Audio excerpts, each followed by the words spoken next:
Hello everyone, welcome to this program of Radio Veritas, the voice of the Asian bishops.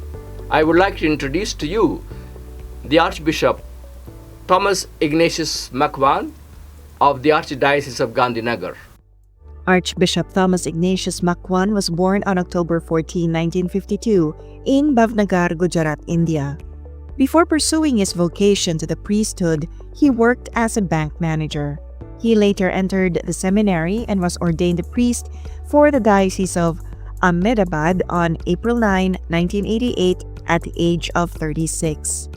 On November 11, 2002, he was appointed Bishop of the Roman Catholic Diocese of Ahmedabad and was ordained bishop on January 11, 2003.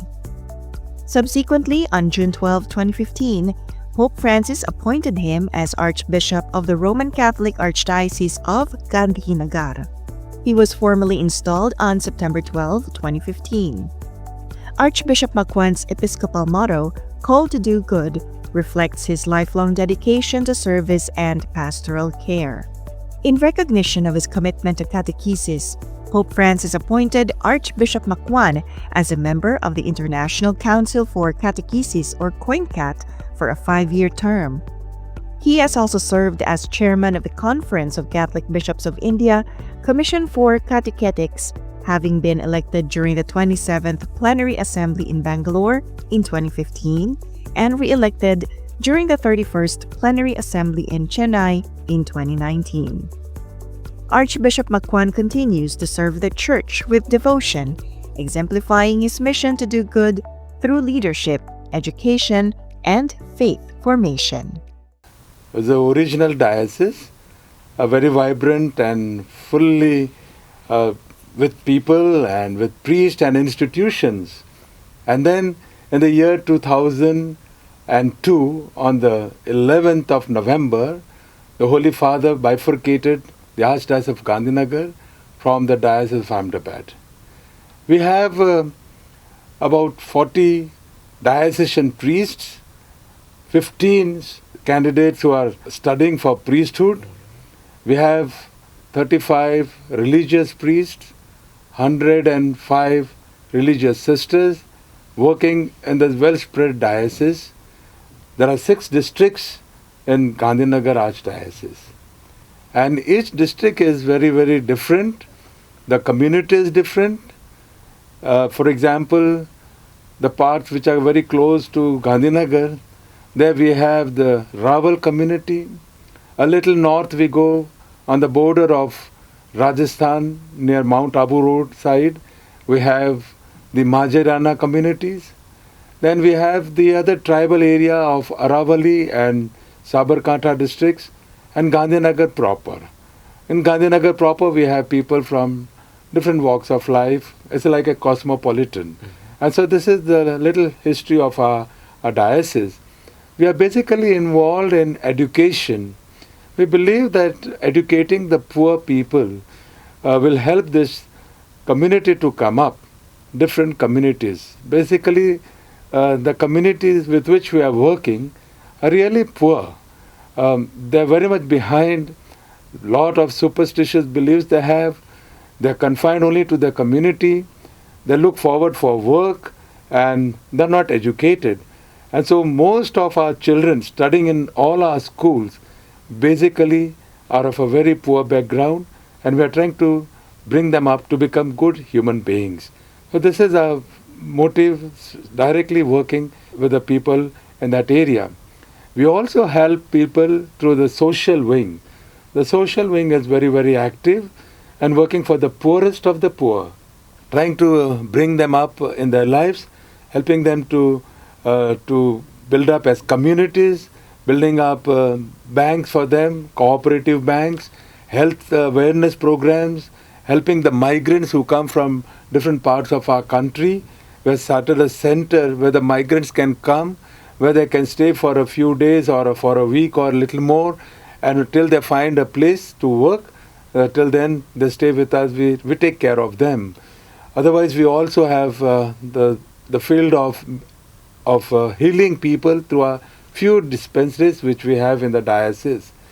We have also started a center in a place called Patan, where we are trying to help our youngsters to build up, to give exams for the GPSC, Gujarat level exams. And also last December, we initiated with the UPSC courses also.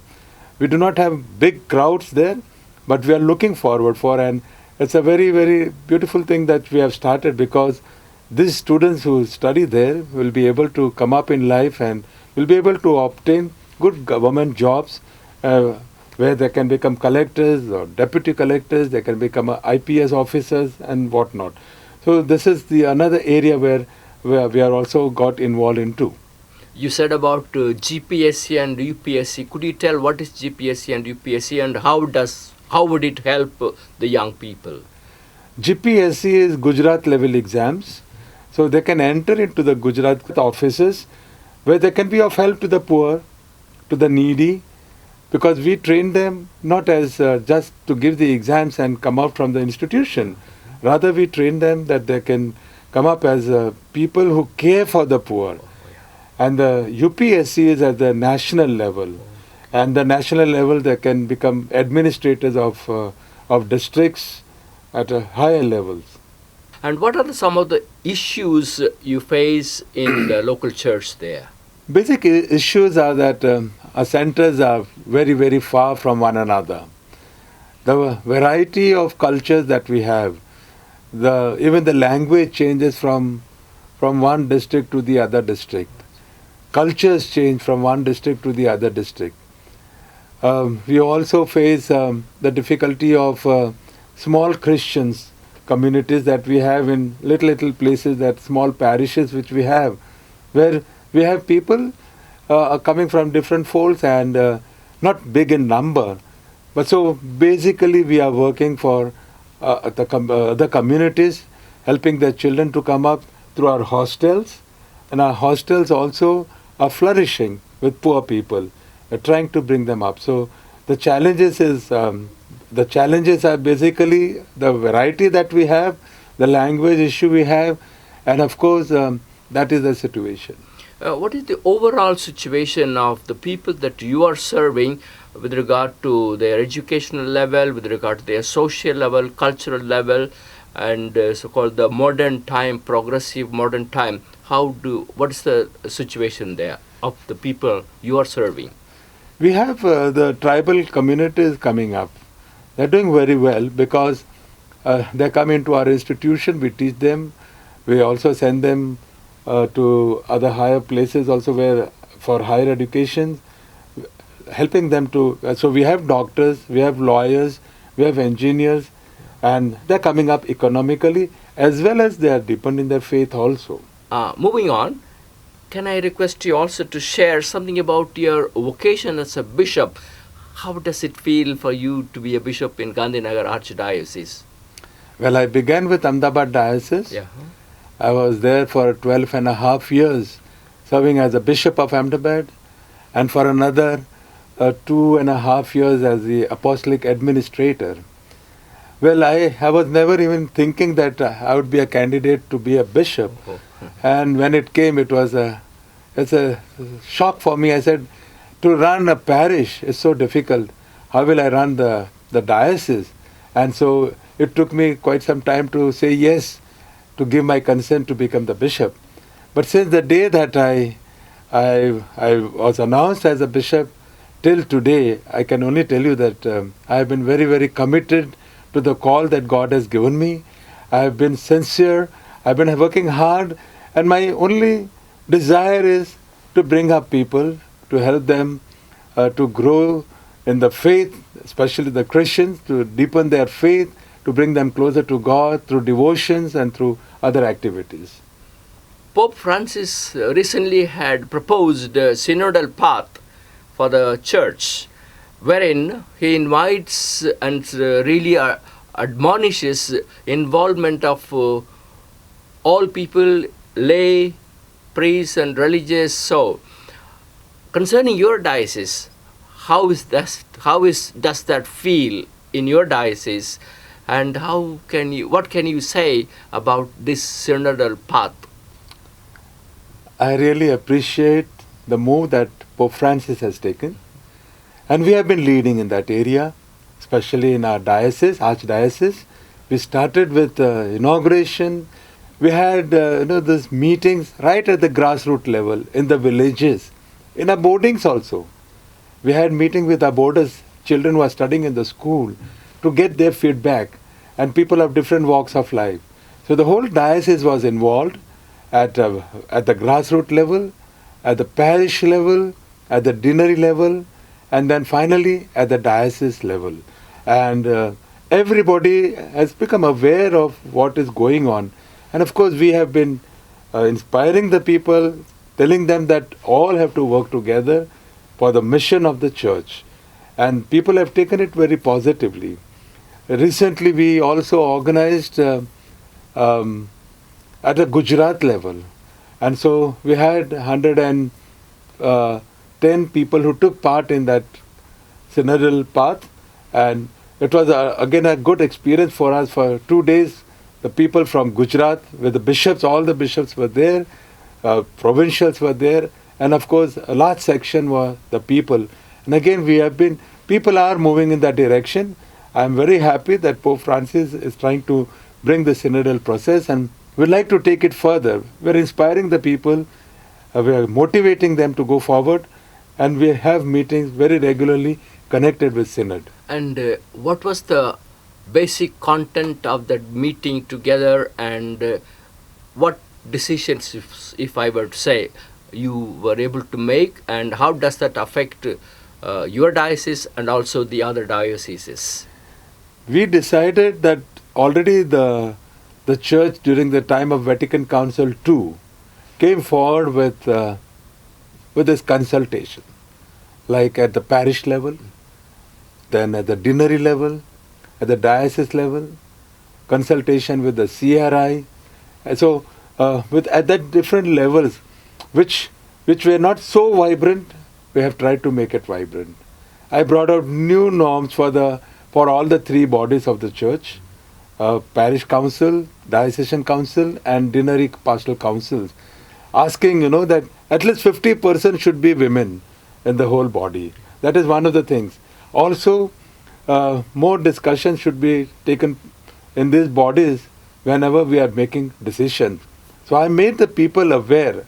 I was for all the meetings and at the deanery level, at the diocese level, and in few parishes also, making the people aware that consultation is a must. That was the church. Somehow after 10 centuries it lost that image, and now it has become more concentrated only on a few. And so you are a part of the church, you have to work with the church, you have to collaborate with the church, and a church means all of us together, and whenever decisions have to be taken, we take it together. So basically for the purpose of proclamation, you are also called to proclaim the gospel. This responsibility is not just on a few selected people, but all are part of that mission. Would this also be, in your opinion, be called as a democratic church or anything something? I would say that the church cannot be a democratic church. Mm-hmm. If we go for a total democratic church, we will land into chaos. Okay. But there needs to be a hierarchy. Okay. But the consultation is very important. The opinions of people have to be taken into consultation. And decision making finally should be done at that level, because otherwise if it is a total democratic church, it will land nowhere. Oh, that's great. Thank you, Bishop. And you mentioned about even quite a number of young people participated in that gathering. And so what would you see, how would you find the role of young people in this synodal path? We are struggling with the young people in the sense, as I told you, we have a very vast area of 6 districts, and going from one mission to the other mission is sometimes even it takes 3 hours. The minimum we may take is about 1 hour distance. So that is a problem for us. So to assemble them together is very difficult. But we do work with them at the parish level, and there basically it's done for the development of their faith and strengthening them in their faith. But we do take their help whenever required. We have also brought them into the Diocesan Pastoral Council. We have also brought them into the Parish Council. Means certain number of seats are reserved for them also. So in that way we are trying to introduce them. It's a new thing. It will take time, but we have high hopes. Okay. Now, a little bit learning about your plans and your dreams for your diocese. What would you see your diocese in the next 5 years or so? We're looking forward for the evangelization. Yeah. This is our motto. Evangelization means making Christ known, making them know that who Christ is, working with the people with love, giving the values of Christ to the people. And so that is the motto, or that is the way the church there of Gandhinagar is trying to move forward, trying to come in people with of other faith, with other cultures, and developing a kind of harmony among all to build up peace and harmony. So, saying about the moving forward, what change would you like to see in your diocese in the coming 4, 5, 6 years? That we work together with all the other communities surrounding us. I would say that we should have building up relationship with all the communities. Prejudices are created when we live in isolation. And so, with the present situation, the best mode would be to build up communities who are interacting with the others. Those who have accepted Christianity, they should not give up their culture, motivating them to build up their culture, all working together, faithful, religious, and the clergy. We remember our Pope Francis has talked quite much about the triple dialogue with the religions, cultures, and the poor people. And so FABC also has spoken about it and encourages the diocese to involve. So in your diocese, how is it happening, Bishop? First of all, it's a beautiful thing. We are really blessed with different cultures in my whole diocese and also in our country. Different religions, different cultures, different languages. And so that dialogue is very important with all these cultures and religions. What we are doing is we try to build up relationship with all the communities at the grassroots level. Wherever we have the grassroots level, we try to build up a relationship with them. We take part in their festivals. We invite them for our feast day celebrations. And it is like one family. Religion is one thing, but as human beings, we can always come together on common platform. We also come together as different religious heads, and we try to speak on common topics like peace, harmony. Also, we talk about problems that we are facing about climatic change, and all this kind of things bring us together. So we believe in this dialogue. Immediately next door to one of our parishes, we have another temple over there. So whenever any program is there in this parish, those heads are also invited. Okay. And that kind of give and take is there. Basically, we do not enter into religious dialogue. We avoid that because people may be offended on either side. But at the general platform, we come together. Okay.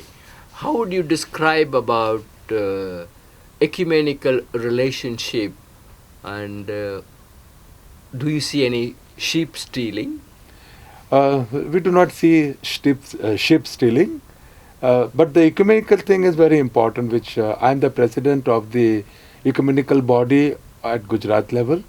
All the heads of the various churches of Gujarat, all the heads we assemble at least 3 to 4 times in Ahmedabad city, because Ahmedabad, many are in that place.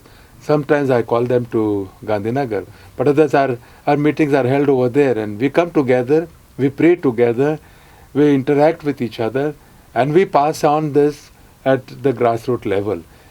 What is missing is at the grassroots level, there is not much of that activity. But we are always there together. Our relationship with the ecumenical groups even at the grassroots level, is very cordial and very unified. Yeah, okay. And in our daily functioning, all churchmen and women meet with various challenges. In your diocese, what are those major challenges that you face and your priests also face? The prejudices towards us, There is a kind of a prejudice that whenever we go in the midst of people, if we go to a village or if we go to a town or wherever, if we are present, people think that we are going there for conversion, which is not true. Okay. We go we as human beings also move from place to place to help out the poorest of the poor. So dialogue of the poor is there, very important. So we work with the poorest of the poor. We have to go out to them, especially when there are natural calamities. We go there, and then at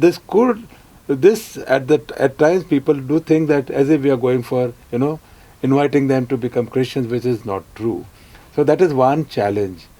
And the other challenge is that different areas, that variety or a vast area that we are looking for, we have to take care to. That is one more challenge. Another challenge is also financial crunches, also less number of priests and religious. So we are not able to work as much as we want to work for. And how do you deal with these problems, particularly the perception where others have got that the priests are coming to convert or do something? So how do you bring balance in their perception?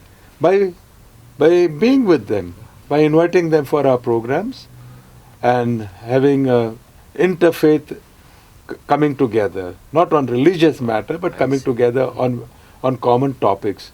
This creates harmony. And as a bishop, what was the most rewarding experience that you have had in your tenure as bishop before and now as archbishop? Could you also share with us? When I was in Ahmedabad diocese, from the blue we started the Divine Mercy devotion over there. Okay. And it has picked up very well. And when I think of that, now so many people come to that place of different religions, all come to meet the Lord over there. And it's picked up very well over in a small little place called Saloon. But people come from all walks of life there to meet, and they go back, their prayers are heard. So when I was in Ahmedabad, that was a joy for me to see people of different faith coming to that shrine. Another one is in Gandhinagar, we have started a shrine in honor of Our Lady of Guadalupe, and there also people of different faiths come. The poorest of the poor come with their appeal to Mother Mary. When their prayers are heard, they come to thank. What more can my joy be when I think about these two places? Okay, great. Very wonderful. And I would ask you, what was the greatest challenge that you faced as a bishop, either in Ahmedabad or now? What was the greatest challenge really that you faced, and it still remains in your heart? No challenge is so challenging as Jesus had the challenges. Okay. I have never seen anything so hard and so difficult, because God is there. We pray to Him. He's there to help us out. Our faith and trust in Him, that helps me to go ahead, and every challenge that comes is always settled through His intervention. That's tremendous. Your episcopate really very inspiring to hear. And finally, I would like to ask you also, Bishop, what message would you like to give to the audience here, our brothers and sisters? We have to follow what Christ has told us. Love your neighbor as yourself. Love your brothers and sisters as I have loved you. The only religion that we can communicate to this world is the message of love. Love in action, love directly. And when we love people, we create a beautiful place on earth, a heaven on earth. And that is my final message, that was also the final message of Jesus, and I stick to that. Only love can prevail, and love can take away all disharmony and all prejudices. Thank you very much, Archbishop, for your wonderful sharing. And love is the gift that you are sharing with all of us here. Thank you, every one of you, for listening to our Archbishop Thomas Ignatius Macwan. We will meet you again in the next episode, talking and listening to another bishop.